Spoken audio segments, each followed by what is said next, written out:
Guys, আসসালামু আলাইকুম, welcome to my new mini blog. তো আজকে দেখেন আমার হাতে একটা পার্সেল, এটা আমি গতকালকে অর্ডার করেছিলাম, তো আজকে চলে এসেছে। এখন আমি পার্সেলটা আপনাদের সাথে শেয়ার করব, এটাতে কি আছে আপনাদেরকে দেখাবো। আমি পার্সেলটা খুলতে বসে গেলাম। আসলে এটাতে রয়েছে দুটো টি শার্ট, একটা আমার এবং একটা আমার ছোট ভাইয়ের জন্য।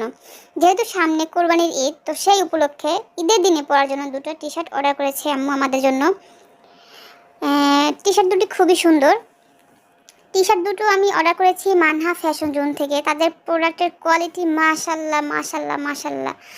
কারণ টি শার্টের যে প্রাইস, সে প্রাইসের তুলনায় প্রোডাক্টের কোয়ালিটি মাশাল্লাহ বলতেই হবে। তো গেঞ্জির সাইজ ঠিকঠাক আছে কিনা এটা আমি চেক করার জন্য আমি ড্রেসিং টেবিলের সামনে গেলাম এবং গেঞ্জিটা একদম পরেই ফেললাম, দেখলাম সব ঠিকঠাক আছে কিনা। যেহেতু ঈদের দিন পরবো, তো ওই দিনকে আবার গরমিল হলে একটু ঝামেলা হয়ে যাবে। তো যেহেতু একদিন পরবো, তাই সাইজটা বেশি অর্ডার বড় দেয়নি। তো আমার চ্যানেলটা সবাই সাবস্ক্রাইব করেন। ভালো থাকবেন, আল্লাহ হাফেজ।